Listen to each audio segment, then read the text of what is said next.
62वां सर्ग। दुखी हुए राजा दशरथ का कौशल्या को हाथ जोड़कर मनाना और कौशल्या का उनके चरणों में पड़कर क्षमा मांगना। शोक मग्न हुई कुपित हुई श्री राम माता कौशल्या ने जब राजा दशरथ को इस प्रकार कठोर वचन सुनाया, तब वे दुखित होकर बड़ी चिंता में पड़ गए। चिंतित होने के कारण राजा की सारी इंद्रियां मोह से आच्छन्न हो गईं। तदंतर दीर्घ काल के पश्चात शत्रुओं का संताप करने वाले राजा दशरथ को चेत हुआ। होश में आने पर उन्होंने गरम गरम लंबी सांस ली और कौशल्या को बगल में बैठी हुई देख वे फिर चिंता में पड़ गए। चिंता में पड़े पड़े ही उन्हें अपने एक दुष्कर्म का स्मरण हुआ जो इन शब्द भेदी बाण चलाने वाले नरेश के द्वारा पहले अनजाने में बन गया था। उस शोक से तथा श्री राम के शोक से भी राजा के मन में बड़ी वेदना हुई। उन दोनों ही शोकों से महाराज संतप्त होने लगे। उन दोनों शोकों से दग्ध होते हुए दुखी राजा दशरथ नीचे मुंह किए थरथर कांपने लगे और कौशल्या को मनाने के लिए हाथ जोड़कर बोले, कौशल्य, मैं तुमसे निहोरा करता हूँ, तुम प्रसन्न हो जाओ। देखो, मैंने ये दोनों हाथ जोड़ लिए हैं। तुम तो दूसरों पर भी सदा वात्सल्य और दया दिखाने वाली हो, फिर मेरे प्रति क्यों कठोर हो गई हो। देवी, पति गुणवान हो या गुणहीन, धर्म का विचार करने वाली सती नारियों के लिए वह प्रत्यक्ष देवता है। तुम तो सदा धर्म में तत्पर रहने वाली और लोक में भले बुरे को समझने वाली हो। यद्यपि तुम भी दुखित हो, तथापि मैं भी महान दुख में पड़ा हुआ हूँ, अतः तुम्हें मुझसे कठोर वचन नहीं कहना चाहिए।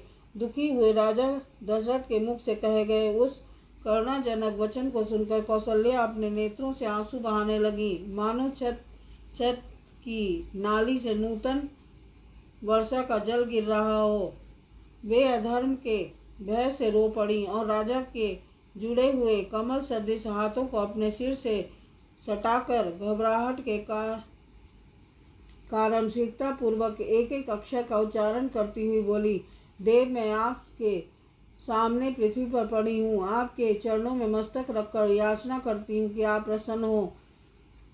यदि आपने उल्टे मुझसे ही याचना की, तब तो मैं मारी गई। मुझसे अपराध हुआ हो तो भी मैं आपसे क्षमा पाने के योग्य हूँ, प्रहार पाने के नहीं। पति अपनी पत्नी के लिए यही लोक और परलोक में भी स्पृहणीय है। इस जगत में जो स्त्री अपने बुद्धिमान पति के द्वारा मनाई जाती है, वह कुल स्त्री कहलाने के योग्य नहीं है।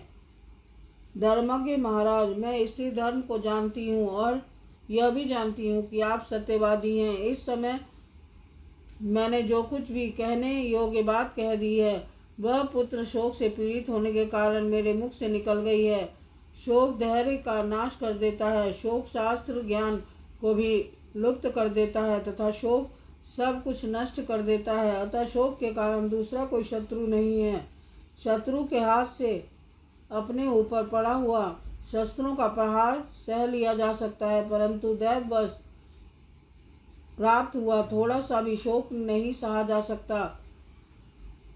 श्री राम को वन में गए आज 5 रातें बीत गई, मैं यही गिनती रहती हूँ।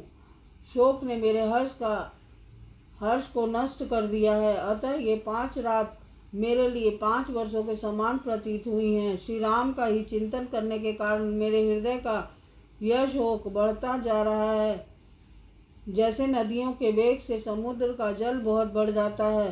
कौशल्या इस प्रकार शुभ वचन कह रही थी कि सूर्य की किरणें मंद पड़ गईं और रात्रि काल आ पहुंचा। देवी कौशल्या की इन बातों से राजा को बड़ी प्रसन्नता हुई, साथ ही वे श्री राम के शोक से भी पीड़ित थे। इस हर्ष और शोक की अवस्था में उन्हें नींद आ गई।